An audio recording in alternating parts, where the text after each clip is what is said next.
त्याच्या गँगने हा मेसेज दिला होता की ते गृहमंत्र्याच्या घरच्यांना किडनॅप करणार. कोण आहेत आमदार विक्रमदादा पाचपुते? आमदार होणं खूप सोपं असतं असं मला समजलं, तर मी होऊ शकतो का आमदार? कॉलेजमध्ये असं कधी मुलींनी काही त्रास दिला का आपल्याला, की एक मंत्र्याचा मुलगा म्हटल्यानंतर एक वेगळंच इम्प्रेशन असतं कॉलेजमध्ये, तसं तुमचं काय झालं का? मित्र माझ्याशी बोलत नव्हते अर्धा दिवस. राजकारणामध्ये उतरण्याआधी आपल्या बबनदादा पाचपुतेंचा आपल्याला काही राजमंत्र किंवा गुरुमंत्र होता, आणि मी असं ऐकलं की पाचपुते कुटुंबियांना जादू येते. तर आता तुमचं इथे लग्न झालं तर लव्ह मॅरेज होतं का अरेंज मॅरेज होतं? आई तुम्हाला मार, थांब माझं पहिलं ऐकून घे. काय मारायचं मार, पण माझं ऐकून घे. आई हाताला येईल त्यांनी मारायचं. आवडतं हिरो कोणी आपल्याला? एक क्वेश्चनचं उत्तर जरा विचार करून द्या, कारण की वहिनीने पाहिलं ते तुम्हाला सांभाळायचंय.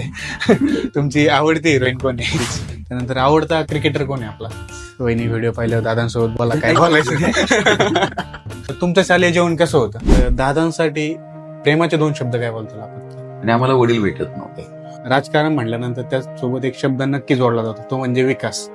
तर आपल्या मतदारसंघामध्ये काय काय बदल करायचं स्वप्न आहे बरं आपलं?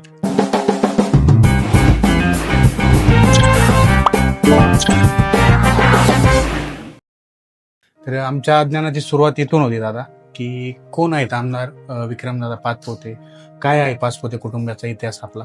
हे मुळात आमचे वडील हे पहिल्या पिढीतले राजकारणी, म्हणजे त्यांच्या आधी आमच्या कुटुंबात कधी कोणी राजकारणात नव्हतं, आणि ते संघर्षातनं राजकारणात आले. आणि वयाच्या 21व्या वर्षापासून त्यांची राजकारणाची आवड होती. म्हणजे सुरुवातीला कॉलेजला असताना त्यांनी गावची ग्रामपंचायत म्हणजे पॅनल करून लढवली. ते स्वतः उमेदवार नव्हते, ग्रामपंचायत ताब्यात घेतली प्रस्थापितांकडनं. त्यानंतर मग आल्यानंतर त्यांचा लढा तसा कॉलेजपासून चालू आहे. ते GS होते, आणि मुळात म्हणजे राजकारणात येणं हे कधीच नियोजित नव्हतं त्यांचं. अच्छा. त्यांनी सुरुवात जी केली, त्यांना ग्रॅज्युएशन होत आलं होतं, लॉला ऍडमिशन घेतलं होतं, आणि त्या काळी त्यांनी नोकरी मागितली होती श्रीगोंदा कारखान्यात. अच्छा. आणि त्यावेळेस त्यांना नोकरी नाकारण्यात आली होती, काही भावकीच्या वादामुळे किंवा स्थानिक राजकीय परिस्थितीमुळे. आणि त्या कारणास्तव मग त्यांना त्यांनी लॉ करायचं ठरवलं, आणि मग लॉचं शिक्षण घेत असताना मग ते GS झाले. या सगळ्या प्रक्रियेतनं हळूहळू ते संघर्ष सुरू झाला, आणि मग तिकडनं ते राजकारणाकडे त्यांचे वळाले ते. आणि त्यांची पहिली राजकीय सुरुवात 78 साली झाली. पंचायत समिती सदस्य झाले, 80ला ते आमदार झाले. तसं त्यांना 78ला पक्षाने उमेदवारी दिली होती. पण त्यांना ज्यावेळेस उमेदवारी जाहीर झाल्यानंतर मुलाखतीला गेले, मुलाखत चांगली झाली, त्यांना ते झालं, त्यांना AB फॉर्म हातात दिला. पूर्वी असं AB फॉर्म जाऊन घेऊन यायला लागायचं. AB फॉर्म हातात दिला, आणि हातात दिल्यानंतर ते मुलाखत घेणारे त्याला वयच विचारलं नाही. अच्छा. आणि मग दादांना वय विचारलं. दादांचं वय अवघं 24 होतं. 24 वर्ष. आणि आमदारकी लढण्यासाठी कमीत कमी वय वर्ष 25 लागत होतं. अच्छा. मग 78ला त्यांना लढता आलं नाही. मग त्यानंतर एक 2 वर्षामध्येच निवडणुका लागल्या, आणि वयाच्या 25व्या वर्षी ते आमदार झाले. 80ला परत उमेदवारी मिळाली, आणि ते आमदार झाले. नक्कीच चांगला प्रवास आहे आपल्या पाचपुते कुटुंबियांचा, आणि कसं राजकारणामध्ये आले सरांनी सांगितलं आपल्याला. तर माझा पुढचा क्वेश्चन असा आहे सर आपल्यासाठी, प्रत्येक जण शालेय जीवन जगत असतो, तर तुमचं शालेय जीवन कसं होतं? माझं शिक्षण सगळं पुण्याला झालं. अच्छा. म्हणजे मुळात आमच्या आईचं मत असं होतं की मुलांना जर इथं शिकायला ठेवलं तर काय असतं, शेवटी पुढाऱ्याचा मुलगा म्हणलं तर त्या गावच्या शाळेमध्ये इन्फ्लुएन्स असतो, परिसरामध्ये इन्फ्लुएन्स असतो. बरोबर. तर त्याचा आमच्यावरती आम्ही त्याचा गैरफायदा उचलू नये, त्यामुळे आम्हाला अशा ठिकाणी टाकण्यात आलं जिथे आमच्या राजकारण किंवा वडिलांचं नाव चालणार नाही, अशा ठिकाणी त्यांना पाठवलं. चालणार नाही म्हणजे असं होत नाही कधी, पण कमीत कमी तो इन्फ्लुएन्स राहणार नाही, शिक्षकांवरती इन्फ्लुएन्स राहणार नाही. त्यामुळे माझं लहानपणापासून पूर्ण शिक्षण पुण्यात झालं होतं. माझं 10वी पर्यंत शिक्षण पुण्यात झालं. मुक्तांगण इंग्लिश स्कूलमध्ये झालं. पुणे विद्यार्थी गृहाची शाळा होती. त्यानंतर मी 11वी 12वी सायन्समध्ये फर्ग्युसन कॉलेजमधनं सायन्स केलं. आणि त्यानंतर पुढे काय करायचं नियोजन, म्हणजे हे सगळं चालू असताना मग एकतर MBA फायनान्स करायचं ठरलं. मी BSc ला ऍडमिशन ऑलमोस्ट फायनल केलं. तर मग मला काही शिक्षकांनी सल्ला दिला की तुम्हाला जर MBAच करायचं असेल तर तुम्ही कॉमर्सकडे घेतलं पाहिजे. म्हणून कॉमर्सकडे स्विच ओव्हर करून कॉमर्स माझं सिम्बायोसिस कॉलेजला झालं, आणि पोस्ट ग्रॅज्युएशन माझं लंडनला झालं. मी MBA फायनान्स लंडनला केलं. लहानपणी असं कसं मिडल क्लास पोरं कसं कारण सांगतात, माझं पाय दुखतं, डोकं दुखतंय, शाळेत जात नाही, तर तुम्ही असे काही कारण दिलेत का शाळेत? ते काय असतं, आम्ही मुळातच आमचं जीवन, आम्ही हॉस्टेलला नव्हतो पण हॉस्टेल सारखं होतं. आमचं एकत्र कुटुंब असल्यामुळे आम्ही 12 मुलं पुण्याला शिकायला होतो. अच्छा.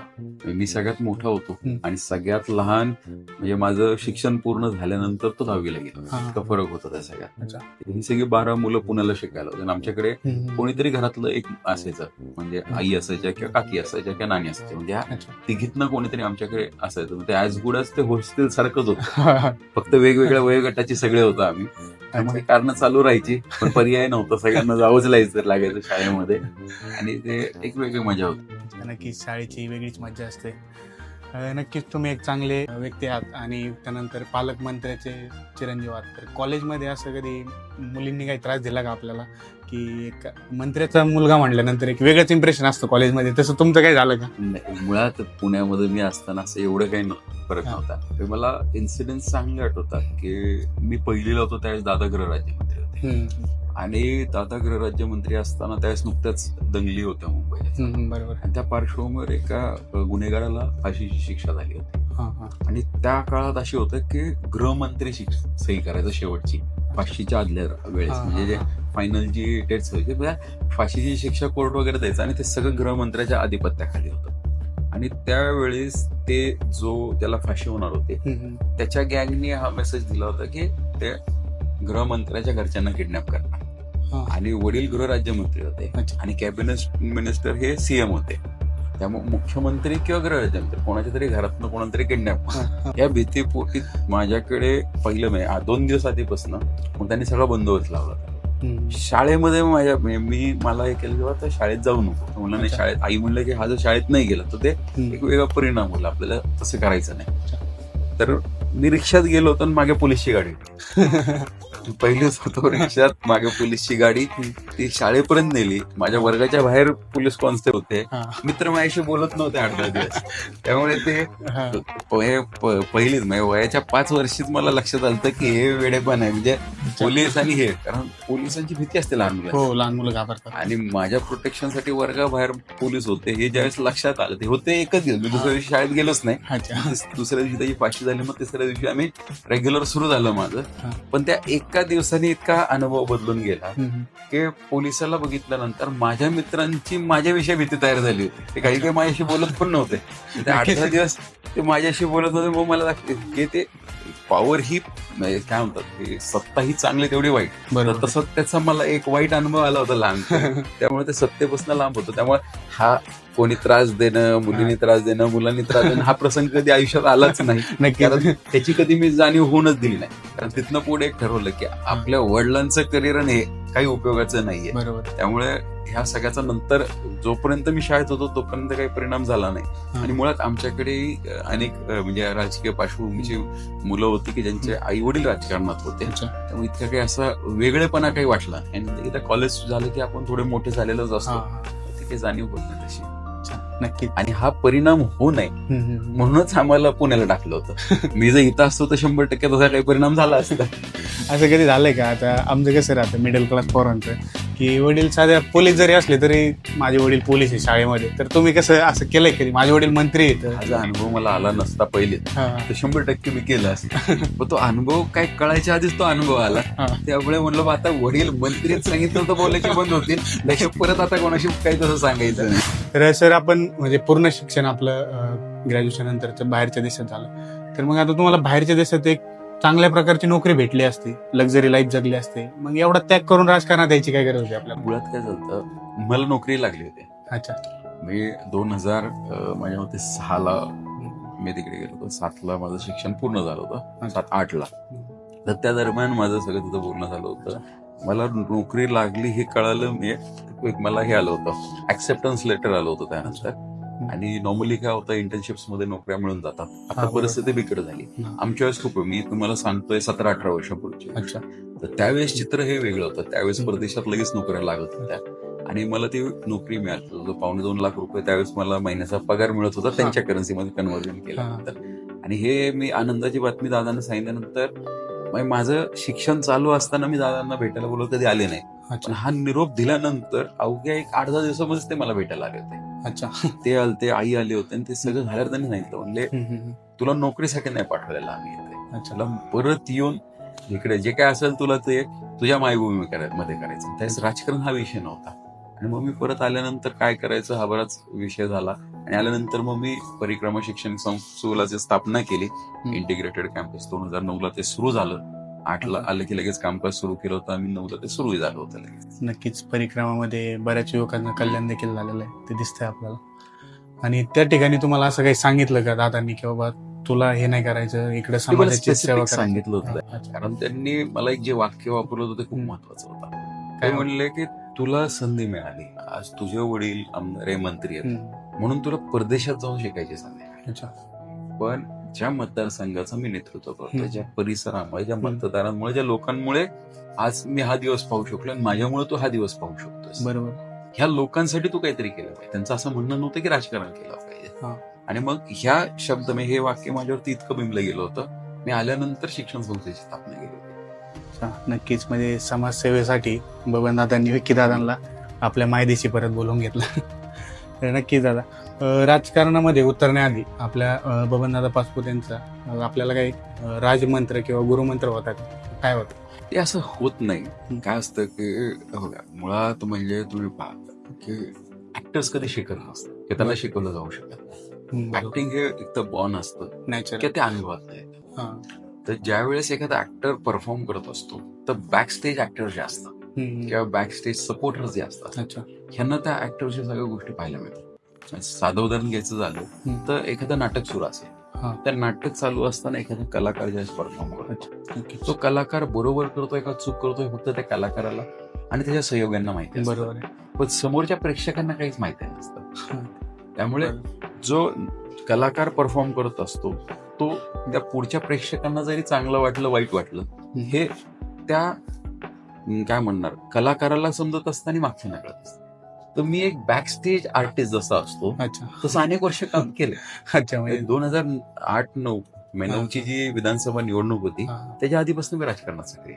अच्छा, त्यावेळेस मी युवा मंचची स्थापना केली होती आणि तो मी राजकारणात यायचं म्हणून नव्हती केली. एक फक्त आवड होती सोशल वर्कची म्हणून आम्ही एक आमदार बबनराव पाचपुते युवा मंच असा स्थापन केला होता. आणि या युवा मंचचे जवळजवळ 35,000 सभासद माझे झाले होते, सदस्य झाले होते आदर सभासद. म्हणजे 2008-9ला. अच्छा, 9ला ते सदस्य झाले होते मोठ्या प्रमाणात. आणि हे सगळं चित्र पाहून मला नंतर खासदारकीची नेत्यांनी त्यावेळेस आम्ही राष्ट्रवादी होतो तयारी करायला सांगितली. तुम्ही त्यावेळेस खासदारकीसाठी पक्षाकडे उमेदवार नव्हता लोकसभेसाठी, आणि लोकसभेसाठी उमेदवार नसल्यामुळे आदरणीय दादांना सांगितलं तुम्ही तयारी करा. दादा म्हणले मी काही इच्छुक नाहीये लोकसभेसाठी, मग एखादा घरातला उमेदवार द्या. मग त्यावेळेस मी 2010 पासून पूर्ण दक्षिण मतदारसंघ हा पिंजून काढला होता. त्यामुळे 10, 11, 12, 13 पर्यंत मी पूर्ण सक्रिय होतो. आणि 13च्या सुरुवातीलाच माझ्या त्या मिडमध्ये राजीव राजाळेंचा हा राष्ट्रवादीमध्ये प्रवेश झाला आणि पक्षाला कॅन्डिडेट मिळाला. मग मी फिरणं बंद केलं होतं. त्यावेळेस राजकारण सोल असं कधी नव्हतं. आणि मुळात म्हणजे आमच्यासाठी राजकारण म्हणजे दादा, त्यामुळे दादांसाठीच आम्ही राजकारणात सक्रिय होतो. नक्कीच. आणि त्यामुळे त्या ओघाने राजकारण सुरू राहिलं आहे. नक्कीच दादा. आणि मी असं ऐकलं की पाचपुते कुटुंबियांना जादू येते.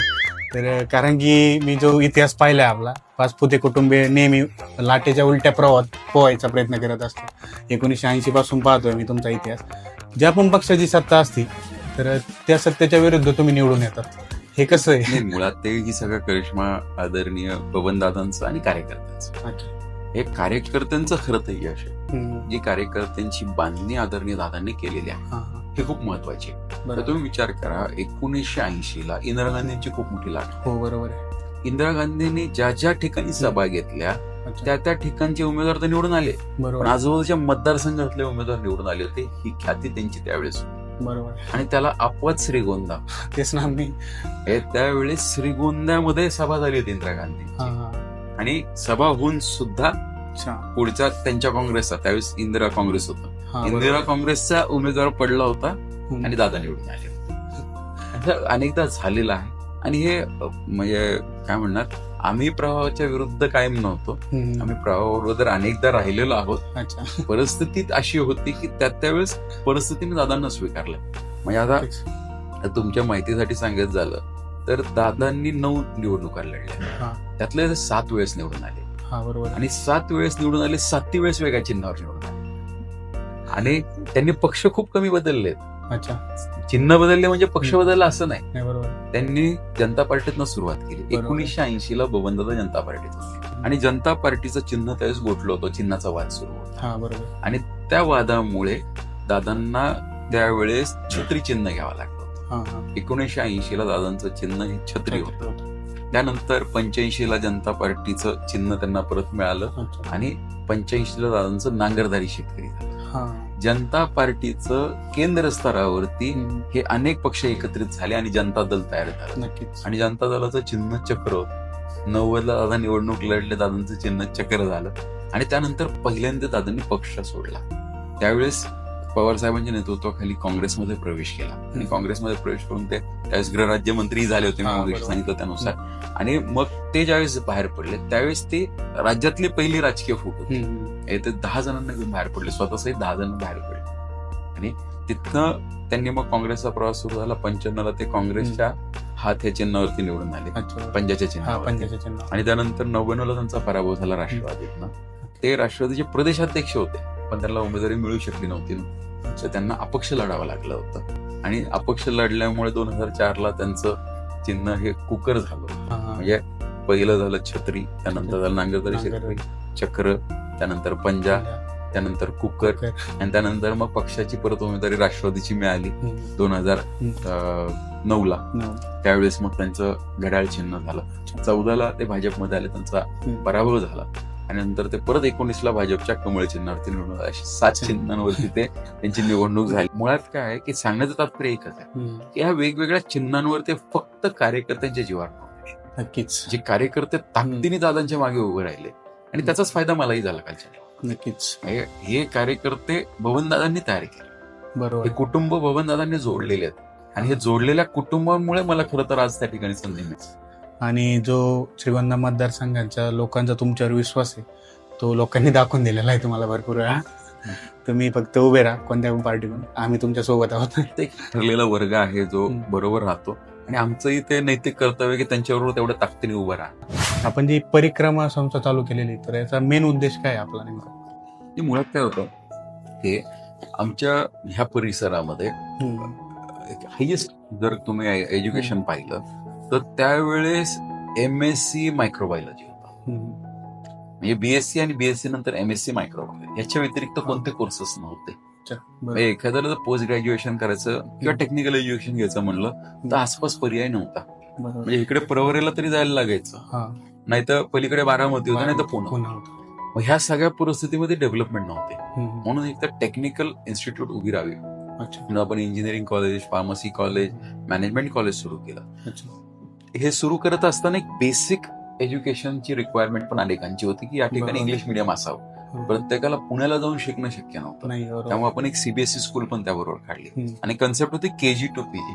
आणि याचा मला एक अनुभव असा आला की आमच्याकडे अनेक मुली शिकाय, म्हणजे रेशो जर पाहिला तर मुलींची संख्या जास्त आणि ती असण्याचं कारण एकच आहे की मुलींना पुण्यासारख्या ठिकाणी ठेवणं शक्य होत नाही पाहिजे. बरोबर. पण ग्रामीण भागामध्ये या ठिकाणी मुली येऊ शकतात, त्यामुळे बसने अनेक मुली रोज आमच्याकडे येतात. आमच्याकडे मुलींची संख्या ही 60-70% काही वर्गांमध्ये. आणि इंजिनिअरिंगला सुद्धा मुली आहेत आमच्याकडे, हे सगळ्यात महत्वाचं आहे. पुण्याच्या रेशोमध्ये इतर कॉलेजेस तर तुलना केली तर त्या तुलनेमध्ये हे जास्त आहे. हे आमचं यश आहे की आमच्यामुळे आम्ही अनेक या संस्थेमुळे अनेक मुलींना शिक्षण मिळू शकलं. आणि मुळात असं आहे की मुलगी शिकली तर कुटुंब सुशिक्षित होणार आहे, बरोबर, सुधारणार आहे. त्यामुळे ती मुलगी मेन गाभा आहे, उद्या ती आई होणार आहे, उद्या ती एक आजी होईल, सासू होईल. त्यामुळे तिचं शिक्षण खूप महत्वाचं आहे आणि ते शिक्षण आम्ही देऊ शकलो याचा आम्हाला अभिमान वाटतो. नक्कीच संस्थेने खूप चांगलं कार्य केलंय आपण पाहत आहात. तर माझा पुढचा जरा कॉमेडी क्वेश्चन आहे आणि जरा पर्सनल क्वेश्चन आहे, तर माफ करावा. तर आता तुमचं जे लग्न झालं तर लव्ह मॅरेज होतं का अरेंज मॅरेज होतं? माझं अरेंज मॅरेज होतं. कशा जुळाले पाचपोते कुटुंबी आणि नाईक कुटुंबांच्या गाठी कशा जुळाल्या? मुळात असं माझ्या मते नात्यातनं चालू होतं. अच्छा. म्हणजे दाजींच्या नात्यातनं असं आलं होतं. आणि मुळात म्हणजे काय होतं, शेवटी माझी इच्छा अशी होती की माझी बायको ही जर मला शिक्षणाची नाही ती सुशिक्षित असावी. त्यामुळे योग आणि पल्लवी त्याही त्या MD झालेलं, त्यांचं MD एंडोडॉन्टिस्ट आहे, ते स्वतः डेंटिस्ट आहे, प्रॅक्टिस करतात. अच्छा. त्यामुळे माझं मेन क्रायटेरिया होतं की ते उच्च शिक्षित असावी, कारण ते उद्या तिही स्वतःच्या काय म्हणणार स्वतःच्या पायावरती ती उभी राहण्याजोगी असावी. आणि आज ते स्वतः प्रॅक्टिस करतो त्याचा मला खूप सार्थ अभिमान आहे. नक्कीच. आणि प्रत्येक सुखादुःखात तुमची साथ देतात. तर वहिनीसाठी 2 शब्द प्रेमाचे काय बोलताल आपण? त्या कायम म्हणजे कसं असतं, वेळ ही कधी सांगून येत नाही. आणि संसार म्हणलं ना की खूप अप अँड डाऊन्स असतात. बरोबर आहे. आणि मी पाहिलं, माझा इतका अडचणीचा काळ होता किंवा आमच्या कुटुंबाचा अडचणीचा काळ होता. आणि त्या अडचणीच्या काळामध्ये सक्षमपणे ज्या पद्धतीने पल्लवी माझ्या पाठीशी उभे राहिल्या, ह्या खूप महत्वाचं आहे. आणि शेवटी त्यांची साथ होते, त्यामुळे आपण एक किती नाही म्हणलं तर एक मॉरल असतो, मॉरल सपोर्ट असतो. प्रत्येक ठिकाणी तुम्हाला इतर काय म्हणणार फायनान्शियल सपोर्ट पाहिजे की असं पाहिजे असं काहीच नाही. कधी कधी तुम्हाला एक मानसिक कोणीतरी त्या ठिकाणी तुमचं काय म्हणणार साथ दिली पाहिजे. बरोबर आहे. एखाद्याबरोबर आपण चर्चा करू शकतो, तुमच्या काही अडचणी डिस्कस करू शकतो आणि ते तुमची अर्धांगिनीच असू शकते. आणि पल्लवीने त्या पद्धतीने त्या अडचणीच्या काळामध्ये साथ दिली. मुळात काय की आमच्या कुटुंबाच्या अडचणी कोणापासून लपून नाही राहिले. बरोबर. आमचे जसे चांगले दिवस समाजाला माहिती आहेत, तसे अडचणीचा काळही माहिती. ज्या आमच्या प्रापंचिक अडचणी आल्या होत्या किंवा व्यावसायिक अडचणी आल्या होत्या, याचा परिणाम कुटुंबावर खूप झाला होता.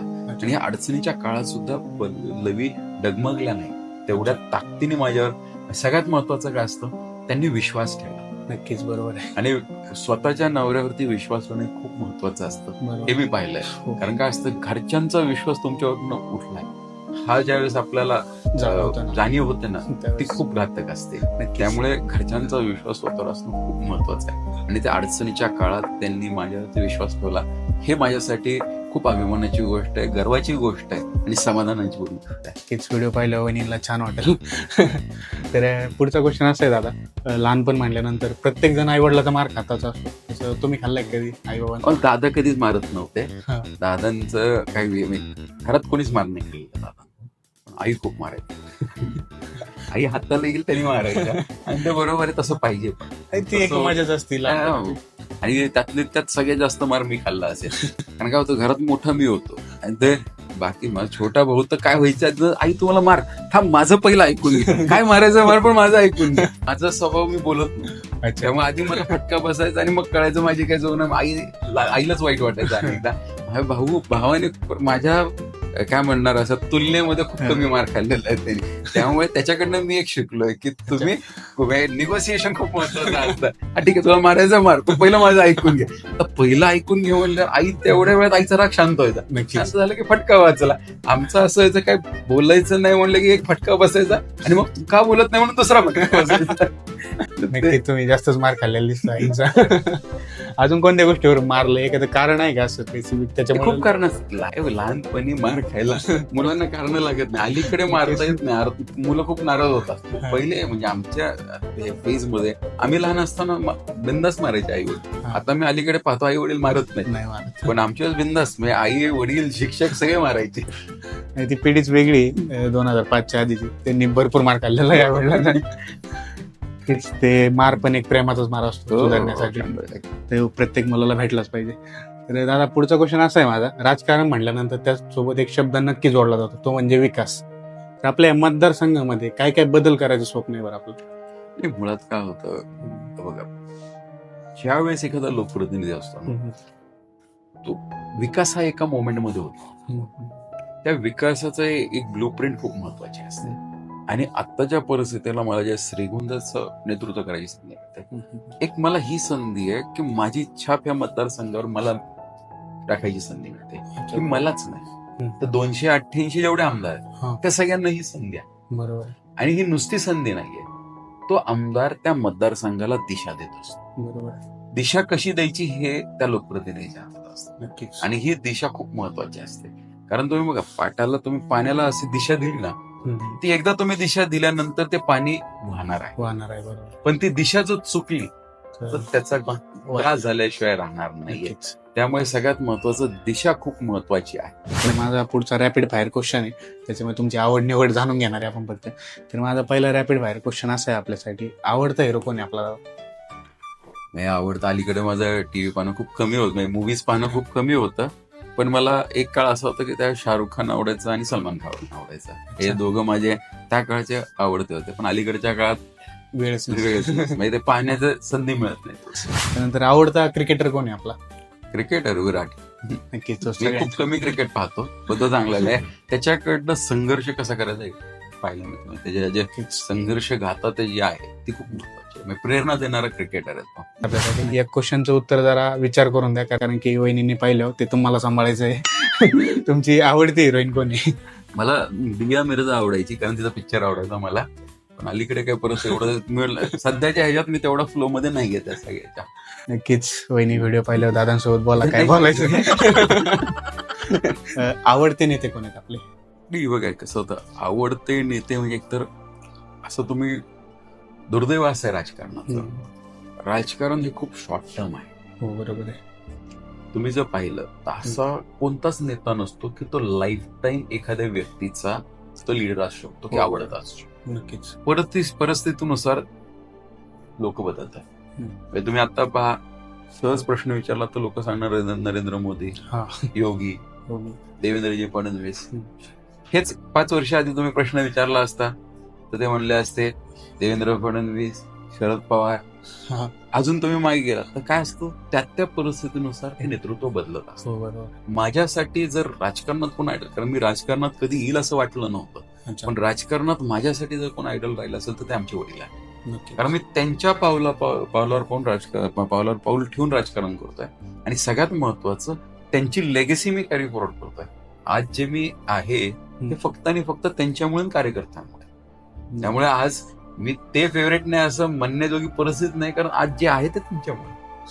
हे त्याला कारण आहे, उगाच वडील आहेत म्हणून फेवरेट असं अजिबात. आज त्यांनी जे काही दिलं असतं त्यांनी दिलं नाही. आज जो काही वारसा मिळाला मला त्यांच्याकडे मिळाला. माझ्यासाठी अनेक नेते मंडळी, त्यांचे मला गुण आवडत असतील, भाषण आवडत असतील, पण फेवरेट म्हणलं तर ते आदरणीय बळवंतरावजी पासवान. आमदार होणं खूप सोपं असतं असं मला समजलं, तर मी होऊ शकतो का आमदार? मी 16 दिवसात झालो. तेच क्वेश्चन आहे. 16 दिवसात कसं काय झाले? मी 16 दिवसात झालं. कसं असतं, कोणतीही गोष्ट सोपी नसते. बरोबर आहे. आपल्याला प्रत्येक गोष्टी मागे संघर्ष असतो, पण दुर्दैवाने तो दिसत नसतो. एवढं सोपं वाटतं, म्हणजे आपण पहा, सोन्याची अंगठी, हा हिरा चमकतोय, पण ही चमक सहज नाहीये. नक्कीच. कार्बनच्या तुकड्याला प्रेशर खाली राहिल्यानंतर तो हिरा तयार होतो. बरोबर. तर तसं राजकारणही सोपं नाही. हा, राजकारण हा नशिबाचा भाग काही प्रमाणात आहे. तुमच्या नशिबात राजकारण असेल तर 100% ती संधी मिळते, पण ती संधी टिकवायची की नाही तुमच्या हातात. बरोबर. मला ही जी काही संधी मिळाली ती त्यावेळेच्या परिस्थितीमुळे मिळाली, पण असं नव्हतं की माझं राजकीय काम काहीच नव्हतं. मी गेल्या जवळजवळ तुम्ही पाहिलं तर 15 वर्षापासून राजकारणात सक्रिय. मला संधी 15 वर्षानंतर मिळाली, पण माझी उमेदवारी जाहीर झाली आणि मी 16 दिवसात थांबलो. फरक एवढाच आहे. तेव्हा 16 दिवसात झालो म्हणजे सोपं असतं असं अजिबात नाही. याच्या मागे संघर्ष 15 वर्षाचा आहे. तो लोकांना माहित नव्हता, आता समजेल तो लोकांना लवकर. तर पुढचा क्वेश्चन असा आहे, नक्कीच तुम्ही एक युथ आयकॉन आहात आणि वारकरी संप्रदायाची देखील आवड आहे, तर आपल्या युवकांना एक आध्यात्मिक सल्ला काय असेल आपला, एक चांगला? हे बघा, मी नुकतंच माझं शिक्षण पूर्ण झालं होतं आणि दादा प्रवचन करायचे आणि ते वारकरी आहेत आणि वारी करतात. आई वारकरी आहेत, आई वारी करतात. दुर्दैवाने मी वारी करत नाही, पण आम्ही दर्शनाला वगैरे जातो आषाढी प्रत्येक असेल तर मी त्याच दादाने एक प्रश्न विचारला होता की मी अनेकदा पाहतो, आता मी बाहेर गेल्यानंतर सगळ्या गोष्टी अनुभवायची संधी मिळाली, तर नेमकं मला पाप आणि पुण्याची परिभाषा कळाली. आज हिंदू समाजामध्ये अमुक एखाद्या गोष्टीचं मांस खाणं हे पाप आहे. बरोबर आहे. मुस्लिम समाजामध्ये एखाद्या प्राण्याचं नाव घेणं, त्याचं मांस खाणं तर पापाचं नाव घेणं पण पाप आहे. ख्रिश्चन समाजामध्ये परिस्थिती नाहीये. मग हे असं, म्हणजे माणूस एकच आहे, समाज बदलला की पाप आणि पुण्याची परिभाषा एवढी का बदलते? मग नेमकं पाप काय पुण्य काय हे वडिलांना विचारलं होतं आणि त्याच दादांचं जे उत्तर होतं ते म्हणजे परपीडा. आपल्या क्रियेने जर कोणाला पीडा होत असेल तर ते पाप आहे, आणि आपल्या कृतीने, आपल्या कामाने, आपल्या क्रियेने जर कोणाचं भलं होत असेल तर ते पुण्य आहे. तर माझं युवकांना एकच म्हणणं आहे की तुम्हाला काही करायचं असेल तर एक लक्षात ठेवलं पाहिजे, आपल्या कृतीतनं कोणाचा तरी फायदा झाला पाहिजे, हेच पुण्य आहे. याच्या पलीकडे दुसरं काहीही पुण्य नाही. अनेक संप्रदाय वेगवेगळ्या गोष्टी शिकवत असतात, पण आपण स्वतःला काय पडतं हे खूप महत्वाचं आहे. बरोबर. त्यामुळे पाप आणि पुण्याची याच्यापेक्षा चांगली परिभाषा मी आजपर्यंत ऐकली नाही, जी मला दादांनी सांगितली. नक्कीच दादांची चांगली शिकवण आहे आपल्याला, हे आपण पाहिलं. आणि सर, असं प्रत्येक मुलांचं एक स्वप्न असतं, ते वडिलांना कधी माझं तुमच्यावर प्रेम आहे किंवा आय लव्ह यू पप्पा असं कधी काही बोलू शकत नाही किंवा मिठी पण मारू शकत नाही. तर दादांसाठी प्रेमाचे 2 शब्द काय बोलताल आपण, जे तुम्हाला बोलायचे राहिलेत आतापर्यंत? मला म्हणजे मी शाळेत माझ्या जन्मापासून शाळेत आम्ही ज्यावेळेस चर्चा व्हायची, कारण मी पुण्याला होतो, अनेकांचे पालक घरी असायचे रोज. बरोबर. आणि आम्हाला वडील भेटत नव्हते, तर ते आम्ही वडिलांबरोबर हे केलं ते केलं. आणि त्या चेष्टेने हा म्हणतो की माझ्या आयुष्यातले सगळे छंद मी एकत्र केले ना तर एक दिवस भरणार नाही. त्यावेळेस मी 7वी-8वीला असेल. अच्छा. इतके कमी वेळ आम्ही वडिलांना भेटायचो. ते राजकारणात, सक्रिय राजकारणात होते, ते मंत्री होते, आमदार होते. त्यामुळे त्यांना असं आम्हाला वाटायचं की ते आम्हाला वेळ देऊ शकत नाही. पण त्यांनी नुसता वेळ दिला नाही, पण ज्यावेळेस मी माझं शिक्षण संपवलं, तिकडे समाजकार्यामध्ये म्हणा याच्यात सक्रिय झालो, त्यास मला दादांबरोबर खूप वेळ घालवायची संधी मिळाली. आणि मुळात त्यांच्याकडनं जे मला वारसा मिळालेला आहे, आज ते उत्कृष्ट वक्ते होते. मी कधी कुठल्या भाषणात क्लास केला नाही, भाषण कधी कोणाकडनं शिकलो नाही. त्यांच्यामुळे आज मला खरं तर भाषणाची म्हणजे भाषण मी करू शकतो. काही गोष्टी ह्या रक्तात असतात, तसं मला इतक्या गोष्टी त्यांच्याकडनं मिळालेल्या आहेत. म्हणजे प्रत्येक गोष्ट वारसातच मिळत नाही, काही गुण हे रक्तात सुद्धा येतात. नक्की. त्यामुळे काही गोष्टी मला दादांकडनं ज्या रक्तात मिळाल्या, त्यांचे मानावे तितके कमी आभार असणार आहे. आणि मुळात त्यांचे जे काही स्वप्न होते, त्यांनी अनेक स्वप्न पूर्ण केलेले आहेत, पण अजून काही त्यांचे उरले सुरलेले स्वप्न असतील तर ती पूर्ण करायची या मतदारसंघाचा आमदार म्हणून मला संधी मिळाली, आणि ती फक्त त्यांच्यामुळे मिळालेली आहे. त्यांच्यासाठी जेवढे आभार मी मानेल ते कमी आभार असणार आहे. त्यामुळे हे जितकं होईल तेवढं मी कृतज्ञ करतोय. मी आजही पहा, मतदारसंघामध्ये मला खूप कमी फिरायला लागतं, कारण माझ्या काय म्हणणार माझी गैरहजेरी ते जाणूनच देत नाही. ते प्रत्येक कार्यक्रमाला असतात. दादा असतील, आई असतील. आई तर इतकं फिरतात, एकही कार्यक्रम सोडत नाही. हे सकाळपासून संध्याकाळपर्यंत बरेचसे कार्यक्रम आई करतात. आईन दादा कार्यक्रम करतात, घरचं हे सगळं प्रथा पाहतात. त्यामुळे आजही मला आमदार होऊन सुद्धा मला मुंबईला, दिल्लीला वेळ देता येतो, ज्याचा फायदा मतदारसंघाला झाल्याशिवाय राहणार. असं एक मी पण एक ठरवलंय की जेवढी संधी मिळते ना, त्या संधीचा वापर. उद्या मुंबईला कुठे जाऊन कुठे अजून हातपाय मारायचे असतील ते मारायचा प्रयत्न करणे, उद्या दिल्लीला जायचं असेल तर हे सगळे फक्त ह्या कुटुंबामुळे मिळते.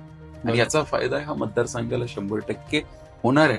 या दृष्टिकोनातून आमच्या सगळ्यांचा प्रयत्न चालू आहे. नक्कीच छान वाटलं दादा तुमच्यासोबत गप्पा मारून. आणि एक कळलं आम्हाला, राजकारणापलीकडचा नेता पण आपल्यासारखा साधा, सिंपल, नॉर्मल आहे.